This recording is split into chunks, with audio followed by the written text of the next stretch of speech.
Class 8 के बच्चों के साइंस सब्जेक्ट का कैचअप कोर्स लेके फिर से लाइव आ गई हूँ टीचर्स ऑफ बिहार के इस यूनिक प्लेटफॉर्म पे जिसका नाम है स्कूल ऑन मोबाइल। जी हाँ, स्कूल ऑन मोबाइल। और हम हीट चैप्टर के बारे में समझ रहे थे, है ना बच्चों।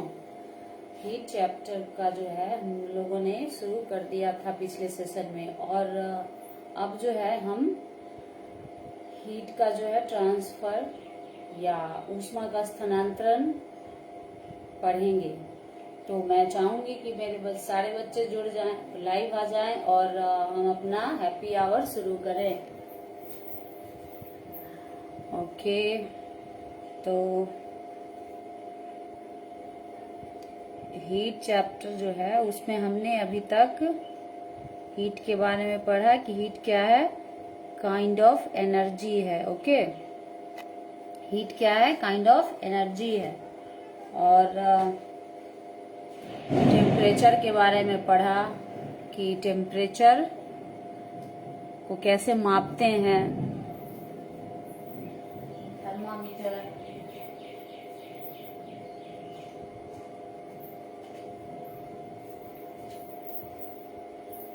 और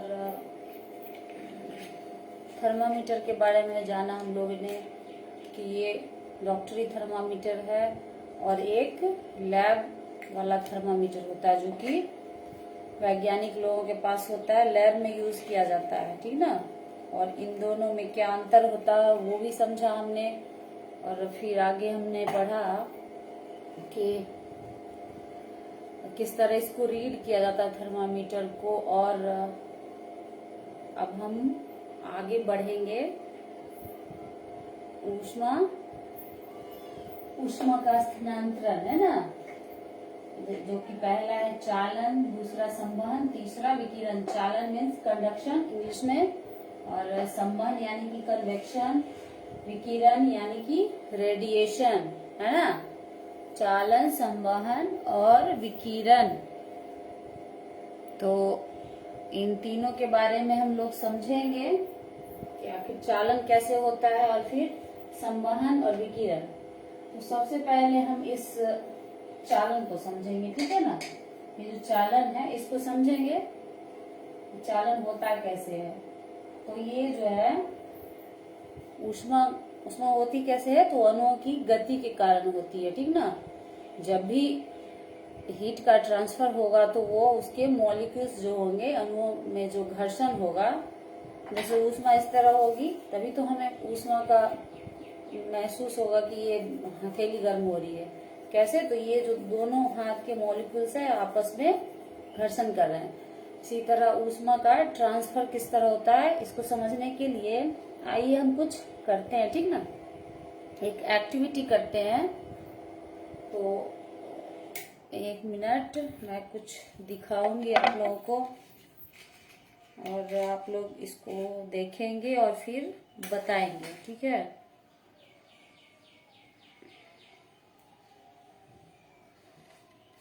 ये क्या है, ये मोमबत्ती है, ठीक ना। ये मोमबत्ती, और ये क्या है, चाकू है जो कि धातु का बना हुआ है, ठीक ना। और इस पे मैंने क्या किया है, ये मोम के टुकड़े चिपका दिया, ठीक है। ये मोम है, छोटा छोटा मोम मैंने लगा दिया थोड़ी दूरी दूरी पे। तो अब इसको क्या करना है, देखिए अब इसको हीट देंगे हम, ठीक है। इसमें हीट प्रोवाइड होगा क्योंकि ये सुचालक है, तो इसमें हीट को प्रोवाइड करेंगे, इसमें ऊष्मा देंगे हम। ऐसे देखिए इसको, यहाँ पे यहाँ तक वैक्स है पूरा, यहाँ से यहाँ तक मोम लगा हुआ है, लेकिन हम यहाँ पे हीट करेंगे, ऊष्मा को यहाँ देंगे, ठीक है। देखिए, और फिर हम देखेंगे कि क्या होता है। ओके, देखिए अब ये हीट जा रही है इसमें, ठीक है ना। ये जो है हीट प्रोवाइड किया मैंने इस धातु को, ठीक है। तो अब क्या होता है इसको हम देखते हैं आखिर होता क्या है। ये जब इसमें हीट जाती है तो क्या होता है, ठीक है। कुछ दिख रहा है आप लोगों को, ये जो है टपक गया, ये जो मोम का छोटा छोटा टुकड़ा था पिघलना शुरू हो गया है ना। ये पिघल रहा है। ठीक है, दिख पा रहा होगा शायद आप लोगों को। हाँ, ये देखिए एक गया, ये नीचे आ गया इधर वाला, जबकि हीट कहाँ पे जा रही है, हीट कहाँ पे है, हीट मोमबत्ती का हीट जो है ऊष्मा सिर्फ इस सिरे पे है। ठीक है ना, ध्यान देंगे, मोमबत्ती कहाँ पे जल रही है, तो सिर्फ यहाँ पे इस सिरे पे जल रही है ना, और इसको हीट प्रोवाइड हो रहा है, हीट जा रही है, हीट से पिघल रहा है ये मोमबत्ती। ये जो मोम के टुकड़े हैं छोटे छोटे, वो आप देख पा रहे होंगे कि ये पिघल रहा है। ये जो धातु की चाकू है, इसका एक ही सिरा हम हीट कर रहे हैं, गर्म कर रहे हैं, ठीक ना, लेकिन ये धीरे धीरे देखिए ये भी पिघल गया है ना। आप देख सकते हैं कि ये पिघल रहा है, वैक्स जो है कि यहाँ तक वैक्स पिघल गया। तो यहाँ हमने हीट दिया और ये हीट धीरे धीरे धीरे धीरे यहाँ आ गई। दिख रहा है आप लोगों को, ये देखिए ये हीट जो है यहाँ पे आ गई। तो ये समझाने के लिए था, है ना। तो बच्चे शायद समझ रहे हो कि ये जो है हीट मैंने कहाँ दिया, यहाँ पे इस मोमबत्ती से ऊष्मा कहाँ पे दी गई, इस नुकीले भाग पे। ठीक है, और मोम का टुकड़ा यहाँ भी था, यहाँ भी था, यहाँ भी, और ये पिघलना शुरू हो गया। हीट यहीं पे देखो, ये लग भी गया यहाँ पे काली। तो यहाँ पे मैंने मोमबत्ती जला के रखा और ये ऊष्मा का स्थानांतरण धीरे धीरे यहाँ हुआ, फिर यहाँ, फिर यहाँ, और ये पिघलना शुरू हो गया, है ना। तो इस तरह हम लोग देख सकते हैं चालन में क्या हुआ। चालन में ऊष्मा का स्थानांतरण कैसे हुआ, एक सिरे से लेके दूसरे सिरे तक। ठीक है ना, ये ऐसे, ये जो मोमबत्ती जब हीट हुई, यहाँ पे हमने मोम का टुकड़ा लगा रखा था और यहाँ पे हमने जलाया। ठीक है, एक मिनट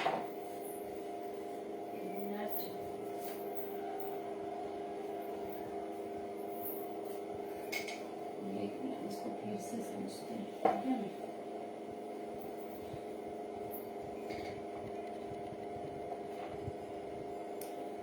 तो इसको हमने क्या किया, ये धातु का टुकड़ा था, चाकू जो था, है ना, इसमें मैंने क्या किया, यहाँ यहाँ यहाँ इस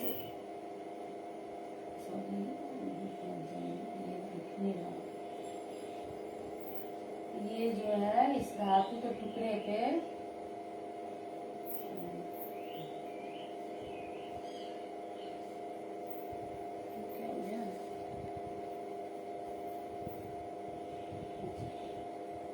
ये जो था, ये ऐसा चाकू था ना अभी जो मैंने दिखाया, इसमें यहाँ यहाँ और यहाँ पे मैंने क्या लगाया था, मोम का टुकड़ा। ठीक है, और यहाँ से मैंने हीट प्रोवाइड किया। ये जो है ये क्या था, मोमबत्ती। ठीक ना, और ये मोम के टुकड़े थे, छोटे छोटे मोम के टुकड़े मैंने चिपका रखे थे पहले से। और ये क्या थी, धातु थी। चाकू क्या हुआ, धातु हुआ। और इस सिरे पे हमने इसको मोमबत्ती को जलाया यहाँ से। तो ये धीरे धीरे क्या हुआ कि ये यहाँ ऊष्मा आई, फिर ऊष्मा धीरे धीरे यहाँ आई, फिर यहाँ, फिर यहाँ, और फिर यहाँ, और इस तरह सारे जो मोम के टुकड़े थे वो पिघलने लगे। वो पिघल के नीचे आ गए, टपक गए, धीरे धीरे वो उन्होंने अपना पिघल गए। तो इस तरह हम देख रहे हैं कि चालन में क्या होता है कि ये ऊर्जा जो है यहाँ से चल के यहाँ तक आई, लेकिन कैसे आई, ये वाला मॉलिक्यूल हीट हुआ, फिर उसने यहाँ हीट किया, फिर उसने यहाँ, फिर उसने यहाँ, फिर उसने यहाँ। ठीक ना, इस तरह से ये एक सिरे से दूसरे सिरे पे चली गई। यहाँ पे हमने हीट दिया तो ये ठंडा था, ये गर्म हुआ, फिर इसने इसको गर्म किया, फिर इसने इसको गर्म किया, फिर इसने इसको गर्म किया, फिर इसने इसको गर्म किया, और इस तरह से जो है ऊष्मा का स्थानांतरण हो गया। क्या हो गया? ऊष्मा का स्थानांतरण, है ना। और इस तरह ऊष्मा यहाँ तक पहुंच गई और सारे जो वैक्स थे ये पिघल गए। हीट हमने इस छोर पे किया, लेकिन ये सारे पिघल के नीचे आ गए, है ना। तो इससे साबित हो जाता है कि ऊष्मा का स्थानांतरण होता है, और इस विधि को क्या कहते हैं? चालन विधि, ठीक ना। इस विधि को क्या कहते हैं? चालन। ये जो ऊष्मा स्थानांतरित हुई, ये कैसे स्थानांतरित हुई? तो चालन के द्वारा, कंडक्शन के द्वारा, है ना। कंडक्शन मीन्स चालन, हिंदी में चालन, अंग्रेजी में कंडक्शन कहेंगे। तो इस तरह ये हो गया कि यहाँ से यहाँ तक आ गया। ओके, आगे बढ़े।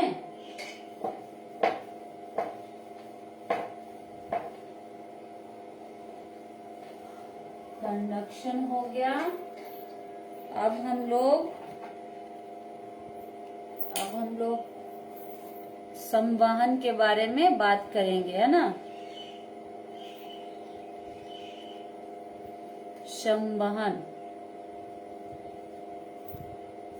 और फिर आगे बढ़ेंगे।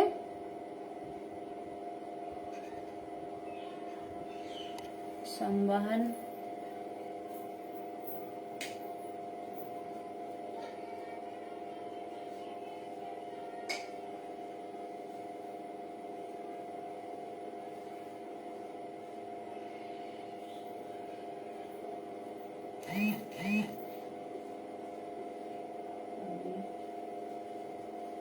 कन्वेक्शन, तो फिर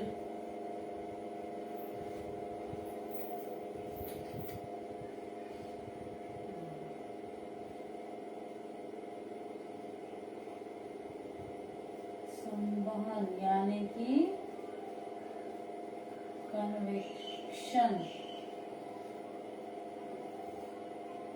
कन्वेक्शन, ठीक है। अब इसके बारे में समझते हैं कि कन्वेक्शन कैसे होता है। संवहन की क्रिया या जो संवहन जो है, ऊष्मा का संवहन कैसे होता है, इसको समझते हैं। तो इसको समझने के लिए भी छोटा सा हम लोग एक प्रयोग करेंगे और फिर समझेंगे उसको कि ये क्यों हुआ, ठीक है। तो आइए बात करते हैं। फिर से हम एक मोमबत्ती ले रहे हैं और इसी के माध्यम से समझने की कोशिश होगी कि संवहन आखिर होता क्या, ठीक ना। ये देखिए मोमबत्ती है, ये जल रही है ना। ये मोमबत्ती जो है अभी जल रही है, ठीक है। अब अगर इस मोमबत्ती के ऊपर यहाँ पे आप हाथ रखोगे, यहाँ पे देख लो थोड़ी दूरी पे, तो ये हीट आपको इस हाथ में महसूस होगा।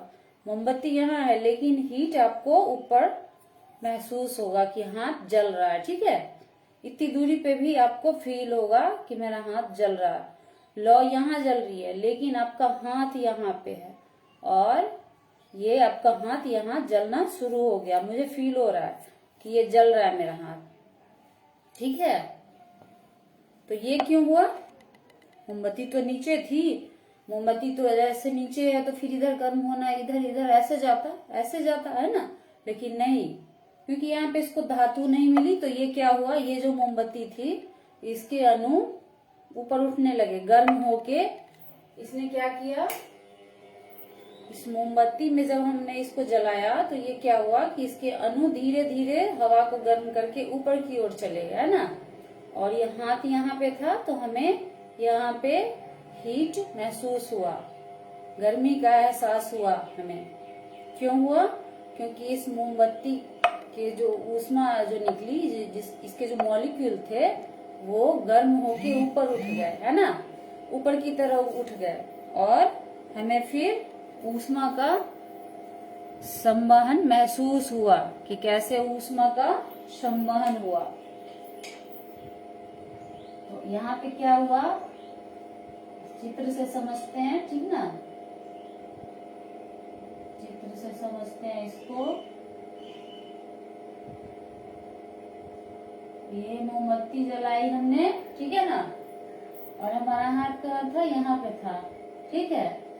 ये हाथ था मेरा और ये इतनी दूरी से, यहाँ मोमबत्ती यहाँ जल रही है, हाथ यहाँ पे है, लेकिन फिर भी हमें यहाँ पे ऊष्मा मिली, है ना। तो क्यों मिली? संवहन के द्वारा ऊष्मा का स्थानांतरण हुआ, यहाँ से यहाँ ऊष्मा कैसे पहुंची, तो ये गर्म होके इसके जो अणु थे, मॉलिक्यूल उठ के यहाँ आ गए, ऐसे देखो, है ना, यहाँ से आ गए और हमें हीट महसूस हुआ। मोमबत्ती यहाँ जल रही थी लेकिन हाथ यहाँ था, फिर भी हमें हीट महसूस हुआ। क्यों हुआ? ये कन्वेक्शन के द्वारा हुआ, ये संवहन के कारण हमारे हाथ में ये हीट आया, है ना। अब संवहन और चालन में बहुत ही थोड़ा सा फर्क है, इसको समझने की जरूरत है। दोनों में ही हीट बहुत मिलती है, ठीक ना, लेकिन थोड़ा सा डिफरेंस है। जैसे उसमें हमने क्या किया था, मोमबत्ती जलाई थी, चालन में हमने मोमबत्ती जलाई और यहाँ पे क्या किया था, यहाँ पे एक धातु का वो चाकू था, इसमें क्या किया था मैंने, इसमें यहाँ पे मोम चिपकाया था, है ना, मोम के छोटे छोटे टुकड़े चिपकाए थे। तो फिर यहाँ पे हीट को प्रोवाइड किया और जब ये हीट प्रोवाइड हुआ, यहाँ तक आया नीचे से, तो ये यहाँ पे गर्म हुआ, ये वाला मॉलिक्यूल यहाँ, फिर इसने क्या किया, इसको गर्म किया, फिर इसने इसको गर्म किया, फिर इसने इसको, फिर इसने इसको और फिर इसने इसको, ठीक है। यहाँ पे इस तरह ये जो उसके मॉलिक्यूल थे, अणु जो थे, वो अपनी ही जगह पे रह गए। चालन में क्या होता है, वो अणु जो होता है वो अपनी ही जगह पे रह के हीट भेजता है, ठीक ना, और वो अपनी जगह पे रहता है, वो दूसरे को गर्म करता है, फिर दूसरा तीसरे को, तीसरा चौथे को। और लेकिन संवहन में ये नहीं होता, ये गर्म होके धीरे धीरे ऊपर की ओर उठता है, जैसा कि ये रेफ्रिजरेटर में होता है।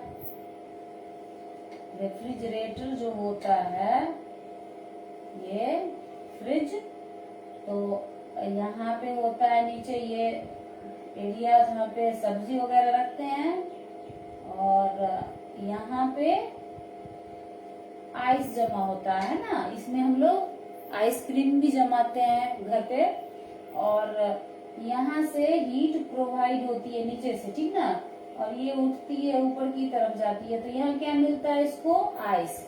और जब ये आइस के संपर्क में आता है तो ये ठंडा होके फिर इधर से घूम के इधर इधर इधर नीचे आ जाता है, और ये ऐसे ही करके पूरा घूम घूम के ऊपर जाता है, फिर नीचे आता है, और इस तरह वहाँ रेफ्रिजरेटर काम करता है, वो ठंडा करता है, ठीक ना। या फिर प्रेशर कुकर में आप देख लो, प्रेशर कुकर में भी वही होता है कि जब हम उसको प्रेशर कुकर को उसको चढ़ाते हैं ऊष्मा पे, हीट पे, चूल्हे पे जब उसको रखते हैं, तो उसमें हीट जब प्रोवाइड की जाती है, तो फिर वहां पे क्या होता है कि उसको हीट मिलती है और वो गर्म होता है। प्रेशर कुकर के अंदर जो होते हैं उसके मॉलिक्यूल्स गर्म होके ऊपर उठते हैं, ठीक ना, लेकिन ऊपर क्या होती है, लिड लगा होता है, ढक्कन लगा होता है, तो फिर वो ऊपर से टकरा के नीचे आ जाता है, फिर ऊपर उठता है, फिर नीचे आता है। इस तरह क्या कहता है, गोल गोल घूम घूम के वहां पे जो भी खाना हमारा होता है वो जल्दी पक जाता है ना। तो संवहन और चालन बच्चे समझ गए होंगे। ओके, बच्चे जुड़ रहे हैं। Okay, thank you Arun Kumar Aman ji, thank you. तो इस तरह हम लोगों ने ऊष्मा का स्थानांतरण जो होता है, चालन और संवहन को समझा। अगर बच्चे जो भी जुड़े हैं उनको कोई कुछ कहना हो तो वो कमेंट कर सकते हैं। क्या ये क्लियर है? चालन एंड संवहन। बच्चे कमेंट कर सकते हैं, ठीक है। तो इस तरह का संवहन और चालन, ये चालन और संवहन हम लोगों ने समझा।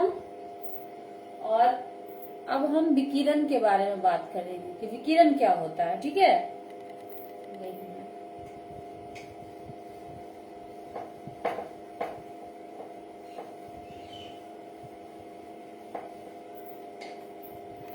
और हाँ, कोई भी जो पदार्थ होता है, ठोस, द्रव, गैस, उसकी एक प्रकृति होती है ना। जैसे वो या तो कुचालक होगा या सुचालक होगा या फिर ऊष्मारोधी होगा। क्या होगा? ऊष्मारोधी। जैसे मैं बताती हूँ आपको, एक मिनट, ये जो है मैं बता रही हूँ आपको, ये क्या है, ये ग्लास है, ठीक है। देखिए ये ग्लास है, सपोज दैट कि ये पानी गर्म है, ठीक है ना। इसमें मैंने ये पेन डाल दिया, ठीक है। अब ये चम्मच भी डाल दे रही, ठीक है। ये चम्मच है, ये पेन है, और भी कुछ डालती हूँ, लाती हूँ, एक मिनट। तो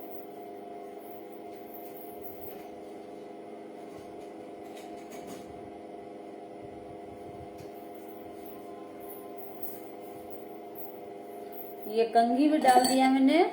ये गर्म पानी है, ठीक है। ये हीट प्रोवाइड कर रही है, इस ग्लास में जो पानी है वो गर्म है, और ये बहुत ज्यादा गर्म पानी है। और जब हम इसमें इन चीजों को डालेंगे, ऐसी बहुत सारी चीजें, तो क्या होगा, ये चम्मच क्या हो जाएगा, इस पानी में आके ये क्या हो जाएगा, ये सिरा इसका अंदर था और ये ऊपर था। तो थोड़ी देर अगर इस गर्म पानी में हम रखेंगे तो ये जो है इसका ये सिरा, ये गर्म महसूस होगा हमें, ठीक ना। लेकिन इस कंघी का दूसरा सिरा गर्म महसूस नहीं होगा। इस पेन का दूसरा सिरा महसूस नहीं होगा कि ये गर्म हो गया, ये वैसे का वैसे रहेगा, ठीक है ना। तो इससे क्या हुआ कि ये ऊष्मा का सुचालक हो गया और ये कुचालक हो गया, ठीक ना। तो इस तरह हम समझ सकते हैं कि ये हीट को पास करेगा या नहीं, सुचालक और कुचालक। और फिर और उसके बाद हम आते हैं अब विकिरण पे। विकिरण यानी कि रेडिएशन, विकिरण।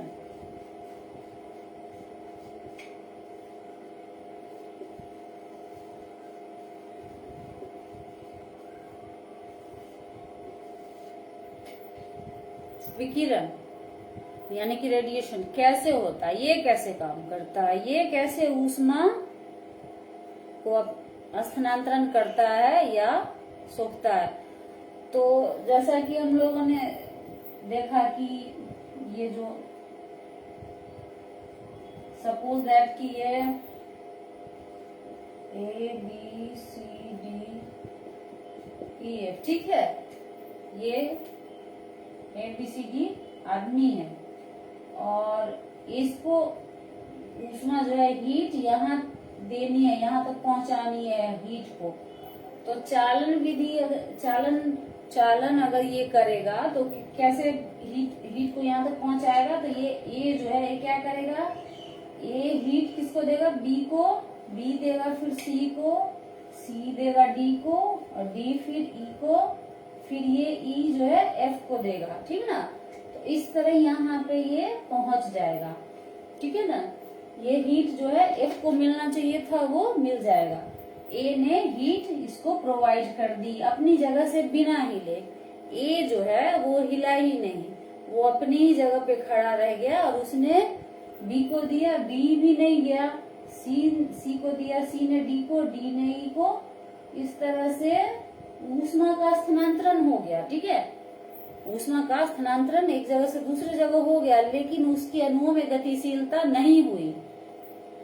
ये मॉलिक्यूल्स अपनी जगह बने रह गए, ठीक है ना। सिर्फ हीट करके यहाँ तक पहुंचा दिया, फिर इसने यहाँ तक, इसने यहाँ तक। अब संवहन में इसको कैसे होगा कि संवहन विधि से अगर ये हीट को यहाँ पहुंचाना है तो कैसे पहुंचेगा, तो ये ए जो है ये क्या करेगा, ये बी को नहीं देगा, ठीक ना, ये हीट बी तक नहीं पहुंचाएगा, ये डायरेक्ट सी के पास दे देगा हीट कि चलो भैया मैंने तुमको दे दिया, तुम एफ को पहुंचा दो। ये अब क्या करेगा सी, ये भी बीच वाले को छोड़ देगा और फिर यहाँ आ जाएगा, ठीक ना, सब गोल गोल ऊपर जाएगा नीचे आएगा, इस तरह से ये हीट यहाँ तक ऊष्मा पहुंच गई एफ तक, ठीक है ना। अब विकिरण में क्या होता है कि विकिरण उतना इंतजार नहीं करेगा कि भैया आप लो फिर उसको दो फिर उसको दो, वो क्या करेगा कि वो डायरेक्ट ही पहुंचा देगा जहां भी उसको ऊष्मा पहुंचाना है। तो ए को कहाँ पहुंचाना था, एफ के पास, तो ये क्या करेगा डायरेक्ट यहाँ हीट पहुंचा देगा, हीट जो है एफ तक प्रोवाइड कर देगा, ऊष्मा का स्थानांतरण हो जाएगा डायरेक्ट यहाँ से यहाँ, किस विधि के द्वारा, तो विकिरण के द्वारा, रेडिएशन के द्वारा, है ना। ये बहुत दूर है दोनों, ए और एफ काफी दूरी पे हैं, लेकिन उसने डायरेक्ट उसको ऊष्मा दे दिया, तो वो कैसे दिया, विकिरण के द्वारा दिया। विकिरण का सबसे बड़ा और सच्चा उदाहरण है हमारा सूर्य और ये हमारी पृथ्वी, है ना। सूर्य लाखों करोड़ों वर्ष प्रकाश वर्ष दूर है हमसे, लेकिन वो रोज हमें ऊष्मा देता है, ठीक ना। कैसे ऊष्मा उसकी हम तक पहुंचती है, पृथ्वी तक पहुंचती है, तो वो विकिरण के द्वारा, है ना। अब ये पृथ्वी है, ठीक है, ये यहाँ पे अर्थ है, ये पृथ्वी है, और ये क्या है यहाँ बहुत दूर क्या है, ये सूरज है, क्या है ये कौन है, तो ये सूरज है। अब ये सूरज है, ठीक ना, और ये पृथ्वी को क्या चाहिए, हीट चाहिए, ये क्या है, सूरज है, सन है, और ये पृथ्वी है, ये पृथ्वी है और ये सूरज है, जिसकी दूरी काफी है ना, बहुत दूर है सूरज और पृथ्वी एक दूसरे से, लेकिन सूरज को यहाँ तक हीट लानी है, पहुंचानी है, तो वो कैसे पहुंचाता है, विकिरण के द्वारा, ठीक ना। और विकिरण कैसे होता है, तरंगों के माध्यम से। हम सभी जानते हैं कि विकिरण कैसे आती है, तरंगों के माध्यम से। रेडिएशन कैसे होता है, तरंगों के माध्यम से। तो ये सूरज जो है यहाँ से डायरेक्ट पृथ्वी तक अपनी किरणें भेज देता है रेडिएशन के द्वारा। ये सूरज जो है पृथ्वी को हीट कैसे दे रहा है, तो विकिरण विधि से, विकिरण के द्वारा पृथ्वी तक ये सूरज की जो किरणें हैं, रोशनी है, ऊष्मा है, ये डायरेक्ट यहाँ पृथ्वी तक पहुंच रही है ना।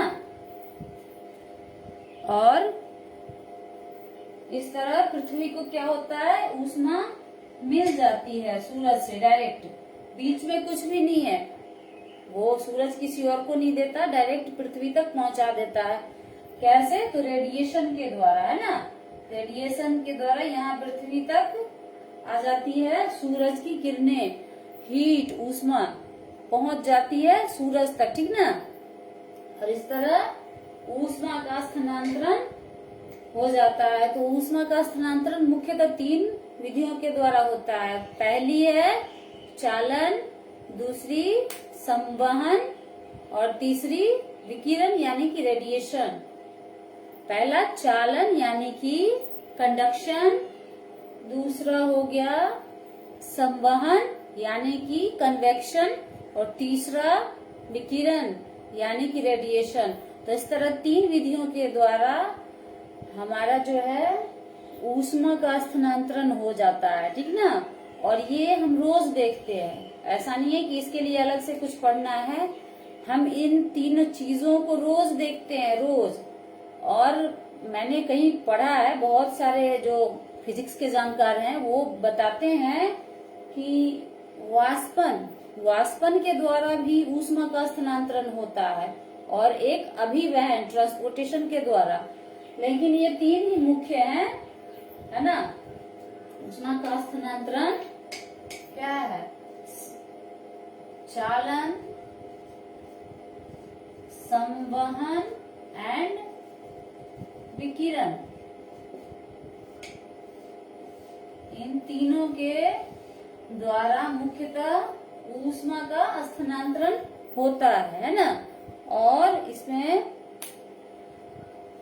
चालन जो है मुख्यतः धातुओं में होता है। ज्यादातर आप देखोगे चालन का उदाहरण आपको धातु में मिलेगा। और फिर संवहन है और फिर विकिरण। विकिरण का सबसे बड़ा उदाहरण सूर्य है, जो सूर्य अपनी किरणों को, रोशनी को पृथ्वी तक विकिरण के द्वारा ही पहुंचाता है, रेडिएशन के द्वारा। उसकी जो तरंगे हैं वो वहां तक पहुंचा देता है कि कैसे, विकिरण के द्वारा, यानी कि रेडिएशन के द्वारा।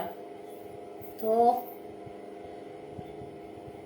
बच्चे शायद समझ चुके होंगे, और अगर किन्हीं को इसमें कोई डाउट हो तो आप कमेंट करके पूछ सकते हो कि हाँ ये यहाँ पे और कुछ समझना है। ये 3 विधियां हैं, चालन, संवहन और विकिरण। हीट के स्थानांतरण की, ऊष्मा का स्थानांतरण कैसे होता है ये, और फिर आगे हम लोग इसको पढ़ेंगे, समझेंगे। लेकिन पहले आप इन 3 चीजों के बारे में देख लेंगे और कमेंट करेंगे मुझे बच्चे कि हाँ यहाँ पे कुछ और समझना है, तो फिर आगे बात की जाएगी। ओके, तो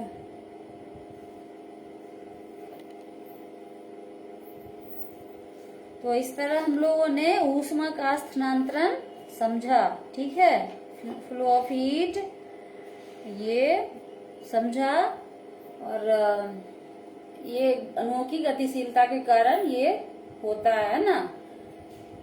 चालन में अणु गतिशील नहीं होते हैं, लेकिन वो एक अणु दूसरे को हीट देता है, दूसरा तीसरे को। और संवहन में क्या होता है कि वो उसके अणु में गति हो जाती है, वो मॉलिक्यूल ऊपर उठने लगते हैं, और फिर हीट का ट्रांसफर होता है, ऊष्मा का स्थानांतरण होता है। और तीसरा जो है विकिरण, यानी कि रेडिएशन, तो उसमें क्या होता है कि डायरेक्ट वहां से जहां हीट प्रोवाइड करनी है वहां तक तरंगों के माध्यम से वो हीट पहुंच जाती है और ऊष्मा का स्थानांतरण हो जाता है ना।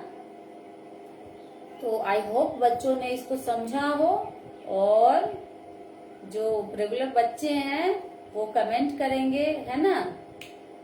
तो आज इशू हो गया था, बारिश बहुत जोरों की हो रही थी, तो थोड़ा सा टाइम का हो गया मिसमैच। लेकिन मैंने कोशिश करी आप लोगों के लिए कि मैं लाइव हो जाऊं और बच्चों से जुड़ सकूं, लेकिन कोई बात नहीं, मौसम काफी खराब है, पूरे दिन बारिश हो रही है। तो इसके लिए बच्चे आप देख लेंगे, अगर बाद में भी आप चाहें तो देख सकते हैं वीडियो और समझ सकते हैं। और कहीं पे डाउट हो तो आप बात कर सकते हैं, कमेंट कर सकते हैं और पूछ सकते हैं। ठीक है, तो इन 3 विधियों को समझना है, और फिर नेक्स्ट सेशन में जब हम लोग मिलेंगे तो आगे बात होगी। हीट के और भी टॉपिक बचे हुए हैं, तो उस पर बात करेंगे हम लोग, और फिर दोबारा हम लोग मिलेंगे, और इस तरह इसको समझने की कोशिश करेंगे बच्चे कि ये जो चालन, संवहन और Manoj Singh, good evening ma'am, good evening Manoj, good evening everyone. तो थोड़ा सा बारिश यहाँ काफी है, वेदर बहुत ही खराब है, जिसके कारण लाइव में बहुत दिक्कत हुई आज। तो टाइम का थोड़ा सा ऊपर नीचे हो गया, लेकिन कोई बात नहीं, मौसम खराब हो गया तो इसके लिए कोई कुछ नहीं कर सकता। तो आप लोग इस तीनों विधि को, यानी कि चालन, संवहन और विकिरण को समझ गए होंगे। और अगर किन्हीं बच्चों को डाउट हो तो वो पूछ सकते हैं, कमेंट कर सकते हैं। मैं हमेशा बच्चों के कमेंट पढ़ती हूँ और उनको रिप्लाई भी देती हूँ, है ना बच्चों। तो आप लोग पूछ सकते हो कुछ भी, जो भी पूछना हो टॉपिक से संबंधित, और कमेंट कर सकते हैं आप कि ऊष्मा का स्थानांतरण जो होता है 3 विधियों के द्वारा होता है, चालन, संवहन एवं विकिरण। ओके, और इसमें किस तरह से हीट को ट्रांसफर किया जाता है, ये तीनों विधि में ही हीट का ट्रांसफर होता है, लेकिन कैसे होता है इसको समझना है। ओके, और फिर इसको, ये चैप्टर काफी महत्वपूर्ण है, ऊष्मा वाला चैप्टर जो है, हीट वाला काफी इम्पोर्टेंट चैप्टर है फिजिक्स का। और आगे चल के इसमें आपको बहुत होप है, इसमें बहुत आप लोग एक्सप्लोर कर सकते हो। बच्चों के लिए ये चैप्टर बहुत ही इम्पोर्टेंट है, हीट वाला, है ना। और मेरे पिछले सेशन में बच्चे काफी सजग होके इस चैप्टर को देख भी रहे थे। थोड़ा आज प्रॉब्लम हो गया टाइमिंग का, वेदर के कारण, तो कोई नहीं, बच्चे बाद में इस को देख सकते हैं। राम कल्याण जी, वेलकम राम कल्याण जी। मेरी क्लास में राम कल्याण जी का स्वागत है ना। और ये जो चैप्टर था हीट, बहुत ही इम्पोर्टेंट है। बच्चे इसको रिवाइज करेंगे, देखेंगे, समझेंगे, और कुछ नहीं है। ये हम रोज देखते हैं, ये चालन, संवहन, विकिरण जो है, कंडक्शन, कन्वेक्शन, रेडिएशन, ये तीन चीजें रोज देखते हैं। सुबह सुबह देखते हैं हम लोग। देखिए, चालन नहीं देखते हैं रोज सुबह, जब हम लोग देखते हैं अपने घर में माँ को खाना बनाते हुए, या कोई भी जो भी खाना बनाते हैं घर में, उनको देखते हैं तो वो बर्तन रखते हैं ना चूल्हे पे, गैस चूल्हे पे या फिर लकड़ी के चूल्हे पे, किसी पे भी, तो उस बर्तन को हीट प्रोवाइड की जाती है ना। हीट जो प्रोवाइड की जाती है बर्तन को, तो वो कैसे गर्म होता है, उसके अणुओं में विकिरण, मनोज सिंह लिख रहे हैं विकिरण, विकिरण, विकिरण ऊष्मा का स्थानांतरण ही है एक तरह का, जो कि तरंगों के माध्यम से होता है ना। वो डायरेक्ट आपको हीट प्रोवाइड करता है। ये देखिए, मैंने समझाया भी था, आप शायद लेट आए हैं। जैसे कि ABCDEF, यहाँ से सपोज दैट कि ये आदमी है, ठीक है, तो A को हीट यहाँ F तक पहुंचानी है, ठीक ना। तो चालन विधि अगर हम लेते हैं, ये जो A है, ये A अगर चालन विधि के द्वारा F को हीट पहुंचाएगा, तो कैसे पहुंचाएगा, पहले ये इसको हीट करेगा B को, फिर B C को, फिर D तक, फिर E तक, फिर F तक, ऐसे आएगा, ठीक है। इस तरह चालन विधि में हीट प्रोवाइड होगी, ठीक है। और इसी हीट को अगर संवहन के द्वारा अगर हम करते हैं, तो ये यहाँ देगा डायरेक्ट बीच वाले को, फिर ये बीच वाला डायरेक्ट वहां तक पहुंचा देगा, उठ जाएगा। इसके जो मॉलिक्यूल है, अणु जो है, गतिशील हो जाएंगे और ये यहाँ तक पहुंच जाएगा। और यही प्रोसेस अगर विकिरण के द्वारा होता है, विकिरण में, तो क्या करेगा, ये हीट लेगा और डायरेक्ट यहाँ तक पहुंचा देगा। ये डायरेक्ट हीट यहाँ तक प्रोवाइड कर देगा। ये विकिरण हो गया कि ये बीच में कोई माध्यम नहीं है, हीट यहाँ से चला और यहाँ पहुंच गया डायरेक्ट तरंगों के माध्यम से। क्लियर?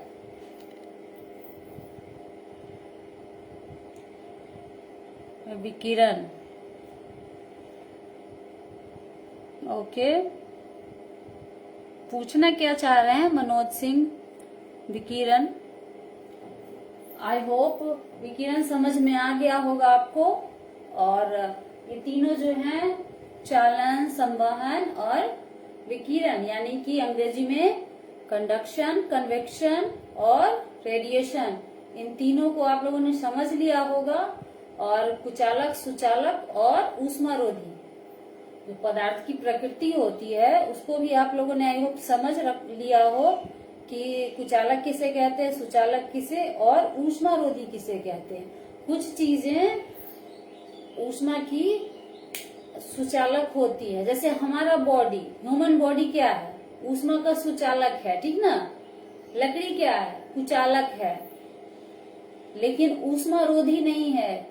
लकड़ी में अगर हीट प्रोवाइड करेंगे तो वो जल जाएगी, है ना, वो ऊष्मारोधी नहीं है, वो जल जाएगी। लेकिन कुछ चीजें एबोनॉट हैं, कुछ एक दो चीजें हैं जो कि आप आगे जाके पढ़ोगे, अभी तो आप छोटे क्लास में हो, जब आगे बड़े क्लास में जाओगे तो इन चीजों पे विस्तृत चर्चा की जाएगी और आप जानोगे कि कुछ चीजें ऊष्मारोधी होती हैं, वो अपने से होके ऊष्मा को नहीं गुजरने देती। जैसे हमारा बॉडी है, ऊष्मा को गुजरने देता है, करंट लग जाता है ना इंसान को, क्यों लगता है? क्योंकि वो हीट अपने बॉडी में आने देता है, आके और वो चला जाएगा, एक सिरे से दूसरे सिरे चला जाएगा। लेकिन कुछ चीजें हैं जिसमें नहीं पास होता है, वो हीट जो है पास आउट नहीं करेगा, वो ऊष्मारोधी हुआ। और जो कुचालक हुए उसमें बहुत थोड़ी मात्रा में जाएगा, ना के बराबर, वो रोकेगा, है ना, वो पास आउट नहीं होने देगा ऊष्मा को। तो इस तरह से सुचालक, कुचालक और हो गया। Yes ma'am, thank you Manoj Singh. बच्चे आपका क्या नाम है? ये तो मनोज सिंह की आईडी से कोई बच्चा लिख रहा है। मैं आपका नाम जानना चाहूंगी बच्चे, कि आप किस क्लास के हो और क्या नाम है। मैं जो क्लास लेती हूँ, हमारा हैप्पी आवर, जो मेरे रेगुलर बच्चे हैं वो जान रहे हैं कि मैं अपने बच्चों का नाम जानना चाहती हूँ हमेशा, और वो किस क्लास से। कुछ 9th के बच्चे भी होते हैं, कुछ 10th के बच्चे भी मेरी क्लासेज अटेंड करते हैं। तो मैं जानना चाहूंगी कि आपका नाम क्या है और आप किस क्लास से हो। मनोज सिंह की आईडी से जो बच्चा लिख रहा है, आप किस क्लास के हो, और अपना नाम प्लीज कमेंट कीजिए ताकि मैं आपको आपके नाम से बुला सकूं। ओके, मनोज सिंह, ताकि मैं आपको आपके नाम से बुला सकूं, हम लोग कनेक्ट कर सकें आपस में। टीचर और बच्चे, नाम अगर पता हो तो ज्यादा बेहतर रहता है बच्चे के साथ कनेक्ट होने में, है ना। तो कोई बात नहीं, आप बाद में लिख देना। और हीट चैप्टर जो है लगभग समझ गए होंगे बच्चे इन 3 चीजों को, विचालन, संवहन और विकिरण, है ना। तो इन 3 चीजों को आप लोग अच्छे से समझ गए होंगे। और अगर नहीं समझ रहे हो जो भी बच्चे, तो आप बाद में देख के और आप कमेंट करके पूछ भी सकते हो। बच्चे हमेशा मेरे से कमेंट करते हैं, पूछते हैं और मैं बताती हूँ, है ना। जो रेगुलर बच्चे इस चीज को अच्छे से जान रहे हैं वो मुझे कमेंट करते हैं और मैं रिप्लाई देती हूँ। क्योंकि ये जो इनिशिएटिव शुरू किया हम लोगों ने सिर्फ बच्चों के लिए है, और इसका कोई मतलब नहीं है हमारा कि हम क्यों लाइव आ रहे हैं, ताकि हमारी बात कुछ बच्चों तक तो पहुंच सकेगी। 2-4 बच्चे, 10 बच्चे, 20 बच्चे भी तो लाभान्वित हो सकेंगे हमसे, ज्यादा नहीं हम कर पाएंगे। लेकिन जितने बच्चे हमसे जुड़ पाए, जितने कनेक्ट हो पाए, जितने भी इस सेशन का लाभ उठा पाए, वही हम लोगों के लिए काफी होगा। तो ये हमारा जो प्रयास है सार्थक होगा और सफल रहेगा। क्योंकि ये विषम परिस्थिति है, और इस विषम परिस्थिति में हम जैसे हजारों टीचर, आप बच्चों के लिए ही ये लाइव सेशन ले रहे हैं, है ना, अपना टाइम निकाल रहे हैं। क्यों? ताकि बच्चों तक पहुंच सके, कुछ तो जो हमारे पास ज्ञान है वो आप तक पहुंच सके, है ना। ये भी एक स्थानांतरण हो रहा है इस क्या कहें, वर्चुअल माध्यम से। हम और आप बहुत दूर हैं, कोई कैमूर से है, कोई किसी जिले से है, कोई पटना से, यहाँ तक कि श्रीनगर से भी बच्चे जुड़े हुए हैं। तो हम लोग आपस में कनेक्ट हो रहे हैं, है ना।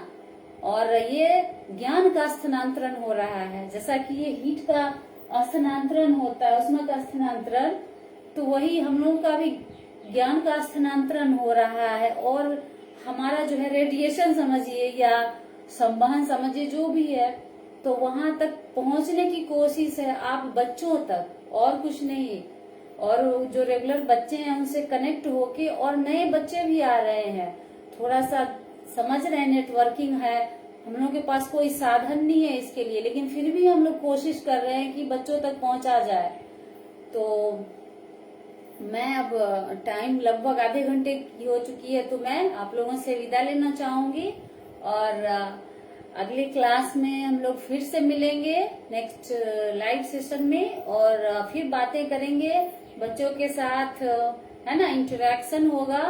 और फिर इस हीट चैप्टर का जो थोड़ा बहुत बचा हुआ है उसके बारे में हम लोग समझेंगे। है ना। एक दूसरे से बच्चे भी कुछ बताते हैं, मुझे कमेंट करते रहते हैं, तो बच्चे भी कमेंट करेंगे और हम लोग इस चैप्टर को समझेंगे। सिर्फ समझना है और कुछ भी नहीं। ओ थैंक यू। क्लास 8 हर्षराज। ओफो, तो हर्षराज क्लास 8, अब कहाँ जहाँ से भी हो आप अपने जिले का नाम लिख देना बेटा। और आप क्लास 8 के हो तो बहुत अच्छी बात है, आपका वेलकम है। और आप मेरा रूटीन फॉलो कर लेना और हम लोग फिर से लाइव सेशन में जुड़ेंगे और क्लासेस अटेंड करेंगे, है ना। तो इसी के साथ अब मैं आप लोगों से विदा लेना चाहूंगी। ओके बच्चों, तो बाय, ठीक है, टेक केयर। मिलते हैं नेक्स्ट सेशन में, अल्टरनेट डे। थैंक यू बच्चों।